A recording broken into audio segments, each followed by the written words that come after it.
Hello everyone, welcome to my channel. कैसे हैं आप? आई होप आप सभी अच्छे होंगे। आज के इस वीडियो में फाइनली हम बात करेंगे एनआईटी दिल्ली की, national institute of technology Delhi. काफ़ी बार कमेंट्स आते हैं, लास्ट टाइम भी आए थे, लास्ट ईयर भी आए थे। एनआईटी दिल्ली से रिलेटेड आई थिंक हमने डिस्कस भी नहीं किया है, क्योंकि लास्ट टाइम रोलिंग एडवर्टीजमेंट था तो उसे हमने डिस्कस किया था, बट जनरल नोटिफिकेशन मैंने अभी तक शायद डिस्कस नहीं किया है क्योंकि मिला ही नहीं है मुझे। एनीवे यस, नोटिफिकेशन आया है पीएचडी के लिए एंड उसे ही हम इस वीडियो में डिस्कस करेंगे। तो सबसे पहले आप NITdelhi.ac.in इनके ऑफिशियल वेबसाइट पे विजिट कर सकती हैं। स्क्रॉल करते ही आपको नोटिफिकेशंस या न्यूज़ एंड प्रेस रिलीज दिख रहा है एंड इसमें है advertisement for admission to PhD program 24 April dated है। तो चलिए इसे ओपन करते हैं एंड देखते हैं। पहले तो ये पोर्टल ओपन होगा एंड यहाँ पे भी आप देख सकते हैं लिंक ही है, तो ओपन करते हैं अब इसे।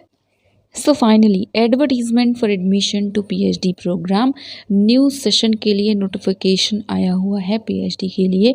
तो इसमें आप देख सकते हैं full time, part time, sponsored programme, सभी बेसिकली कैटेगरीज में सीट्स हैं। किन किन डिपार्टमेंट्स में वो यहाँ पे अभी हम देखेंगे, बट हाँ, अप्लाई आपको गूगल फॉर्म के थ्रू करना है। लिंक इसी पर्टिकुलर एडवर्टीजमेंट में है। कट ऑफ डेट जो है वो 23 मई होगी, तो जो लास्ट डेट होगी 23 मई होगी, ठीक है। तो उससे पहले अप्लाई कर लीजिएगा। नोट में पॉइंट है कि देखिए, अगर आपने पहले अप्लाई किया हुआ है, प्रीवियसली अप्लाइड कैंडिडेट्स एंड जो भी part time self financed period के लिए अगर आपने अप्लाई किया था 31 मार्च तक, तो वो क्या कर सकते हैं, क्योंकि आपने फ़ी भी पे किया होगा, तो उस केस में आप उन डिटेल्स के साथ जो ट्रांजैक्शन डिटेल्स हैं उन्हीं को फिल करते हुए फिर से अप्लाई करेंगे। तो अगर आपने 2023 में एनआईटी दिल्ली के लिए किसी भी कैटेगरी में पहले अप्लाई किया है तो भी आपको फिर से करना है। फ़ी पे नहीं करनी है, फ़ी की जो डिटेल्स हैं पुरानी वाली ही आप फिल करेंगे एंड आप अप्लाई कर पाएंगे, ठीक है। समझ गए ना? तो फिर से अप्लाई करना है, ऐसा लिखा है, राइट। देन डिपार्टमेंट्स में सिविल इंजीनियरिंग है, फिर कंप्यूटर साइंस एंड इंजीनियरिंग है, इलेक्ट्रिकल इंजीनियरिंग है, then electronics communication and engineering है, मैकेनिकल इंजीनियरिंग है, अप्लाइड साइंसेज में physics is there, then maths, chemistry, environmental sciences, EVS, okay. अभी यहाँ पे एरियाज़ हैं तो सेपरेटली डिस्कस नहीं करेंगे, बट हाँ, अपने डिपार्टमेंट के क्या क्या ब्रॉड एरियाज अवेलेबल हैं वो आप देख सकते हैं, ठीक है। ऑफकोर्स टेंटेटिव है और भी एरियाज़ के कैंडिडेट्स का सिलेक्शन हो सकता है, बट फिलहाल एक आइडिया लेने के लिए आप देख सकते हैं। हमने डिपार्टमेंट्स देख ही लिए हैं तो फिर से नहीं देखेंगे। अभी बात करते हैं एलिजिबिलिटी क्राइटेरिया की। तो देखिए, कैटेगरी वाइज है। सबसे पहले अंडर इंस्टीट्यूट फेलोशिप, तो पीएचडी फुल टाइम के लिए अगर आपको इंस्टीट्यूट की तरफ से फेलोशिप चाहिए तो उसके लिए क्या होनी चाहिए, क्या क्राइटेरिया आप फुलफिल करते हो, तो मास्टर्स डिग्री हो इंजीनियरिंग टेक्नोलॉजी में रेलिवेंट एरिया ऑफ रिसर्च में, साथ ही साथ बैचलर्स डिग्री भी हो अप्रोप्रिएट ब्रांच में इंजीनियरिंग या टेक्नोलॉजी के, विद फर्स्ट क्लास जो भी होता हो, या फिर मिनिमम 60% मार्क्स आपके होने चाहिए, ठीक है। या फिर डायरेक्टली भी आप अप्लाई कर सकते हैं अगर बीटेक BS किया है, CGPA 8.5 ईयर्स से ज़्यादा है, या ओवरऑल 80% आपके मार्क्स हैं, वो डिग्री आपके पास किसी CFTIs की हो या फिर स्टेट फंडेड इंस्टीट्यूट या यूनिवर्सिटी से हो, ठीक है। बट हाँ, आपके पास वैलिड गेट स्कोर भी होना चाहिए, राइट। एंड कॉम्प्रिहेंसिव एग्जाम से पहले आपको, क्योंकि देखिए आपने मास्टर्स तो किया नहीं है, तो कुछ और क्रेडिट्स के कोर्स, तो बेसिकली 24 क्रेडिट्स कोर्स होगा जो कि आपको कॉम्प्रिहेंसिव एग्ज़ाम से पहले करना होगा। तो कॉम्प्रिहेंसिव एग्ज़ाम काइंड ऑफ जैसे कोर्स वर्क होता है ना, तो उसका जो एग्ज़ाम होता है उससे कहते हैं, ठीक है। ये था क्राइटेरिया। बाकी जो साइंस डिपार्टमेंट्स हैं उनके लिए वही है कि मास्टर्स डिग्री होनी चाहिए रेलिवेंट ब्रांच में 60% मार्क्स या फर्स्ट क्लास के साथ। देन कैंडिडेट जिनके पास MSc है उनके पास गेट या नेट होना चाहिए। तो अगर एमटेक के बाद साइंस डिपार्टमेंट में अप्लाई कर रहे हैं तब नहीं, बट हाँ, अगर MSc किया है एंड अप्लाई कर रहे हैं साइंस डिपार्टमेंट्स के लिए तो गेट या नेट होनी चाहिए फिर स्कॉलरशिप, राइट। अदरवाइज स्कॉलरशिप नहीं मिलेगी। हाउएवर अगर गेट या नेट नहीं है तो भी आप अप्लाई कर सकते हैं, बट उस टाइम सेल्फ फाइनेंस या पार्ट टाइम कैटेगरी के लिए अप्लाई कर सकते हैं। इंस्टीट्यूट फेलोशिप नहीं मिलेगी अगर गेट या नेट नहीं है, ठीक है। देन सभी इंजीनियरिंग डिपार्टमेंट्स के लिए गेट मैंडेटरी है स्कॉलरशिप के लिए, मास्टर्स डिग्री हो तो भी ओके। ME किया है, मास्टर्स डिग्री इंजीनियरिंग में है, तो उस केस में गेट मैंडेटरी है सभी इंजीनियरिंग डिपार्टमेंट्स के लिए भी।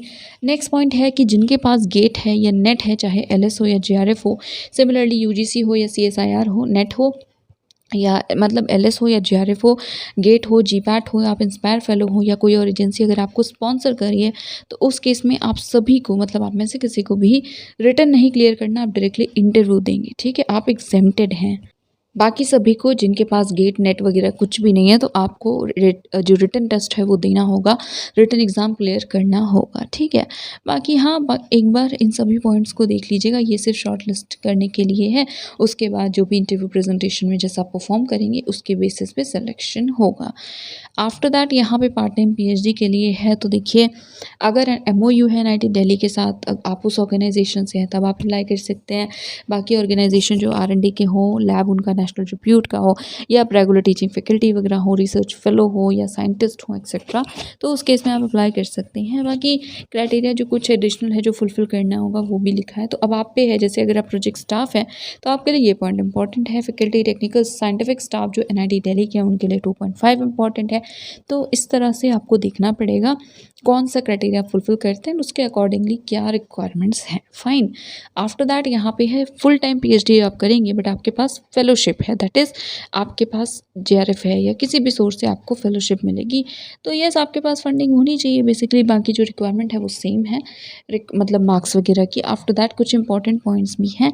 तो यस, पीएचडी एंट्रेंस में एग्ज़ाम, मतलब देखिए पीएचडी का जो एंट्रेंस है वो part time self finance sponsored category के कैंडिडेट्स के लिए मैंडेटरी नहीं है, ठीक है।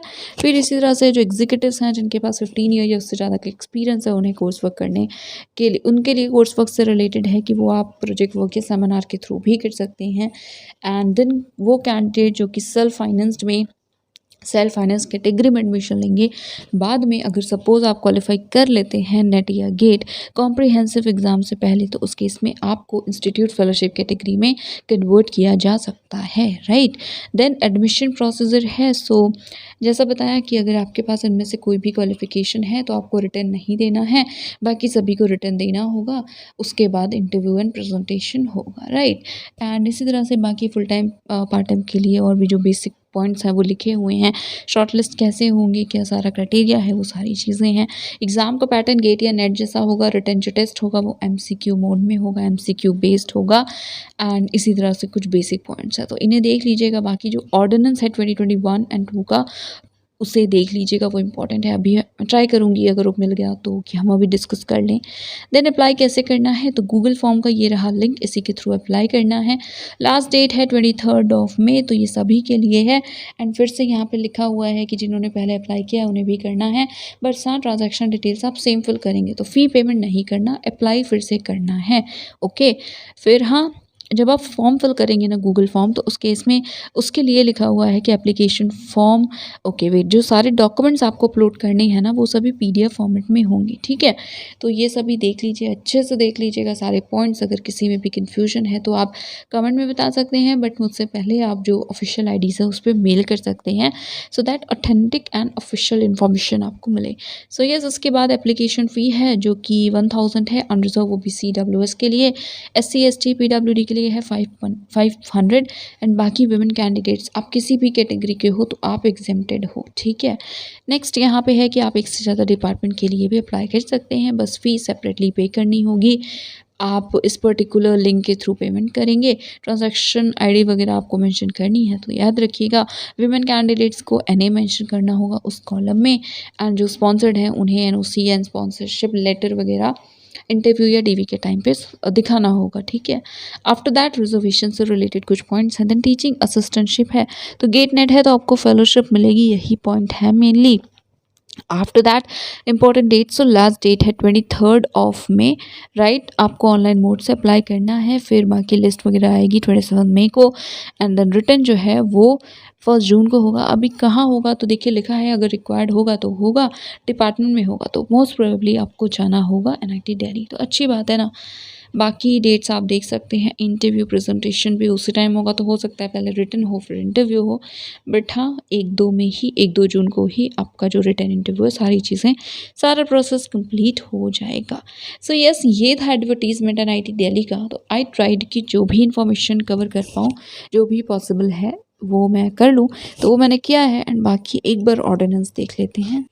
सो जैसा कि मेंशन था, तो हमें मेन्यू टैब ओपन करना है। देन इसे एक्सपैंड करने के बाद academics, then academic system, okay, I am sorry, actually हमें इस एरो पे क्लिक करना है। So academic system, then PhD ordinance, इस पर क्लिक करेंगे तो next I think page open होगा जिसमें हमें ऑर्डिनेंस मिलेगा 2021 एंड 2022 वाला।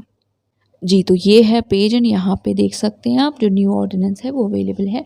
तो चलिए इसे ओपन करते हैं, ब्रीफली डिस्कस करते हैं। जी, तो ये है ऑर्डिनेंस, ठीक है। ये आप बाकी ज़्यादातर इन्फॉर्मेशंस इसमें देख पाएंगे। प्रॉपर जो पीएचडी से रिलेटेड प्रोसेस है, एडमिशन है, क्या रूल्स रेगुलेशंस हैं, वो सभी चीज़ें ऑर्डिनेंस में आपको देखने को मिलेंगी। सिर्फ यही नहीं, जितनी यूनिवर्सिटीज़ होती हैं सबका ऑर्डिनेंस होता है, उसी से आपको ज़्यादा ऑथेंटिक इन्फॉर्मेशन मिलती है। सो एरियाज़ क्या क्या हैं अवेलेबल वो मैंशन किया गया है। दैन पीएचडी प्रोग्राम से रिलेटेड जैसे सबसे पहले एडमिशन प्रोसेस है, तो जो आपका ऑब्जेक्टिव टाइप का पेपर होगा, रिटन होगा, उसमें 2 पार्ट्स होंगे, 2 पेपर्स होंगे 30-30 मार्क्स के, आरएम रिसर्च मैथोडोलॉजी एंड आपके एरिया का, राइट। 50% मार्क्स पाएंगे तभी आप क्वालिफाई कर पाएंगे। फिर लिस्ट वगैरह आती है, फिर यहाँ पूरा प्रोसेस क्या है वो लिखा हुआ है। Then further I think definitions, okay. तो ये सारी बेसिक चीज़ें हमने क्योंकि क्राइटेरिया वगैरह भी डिस्कस किया है तो हम स्पेसिफिकली कुछ और डिस्कस नहीं कर रहे हैं। इसे मैं आपको शेयर भी कर दूंगी टेलीग्राम पे, तो आप इसको देख लीजिएगा। एंड बाकी और कोई इशू है तो आप बता दीजिएगा। सो फिलहाल ये था आज का video. That is it for today. Thank you so much for watching this video.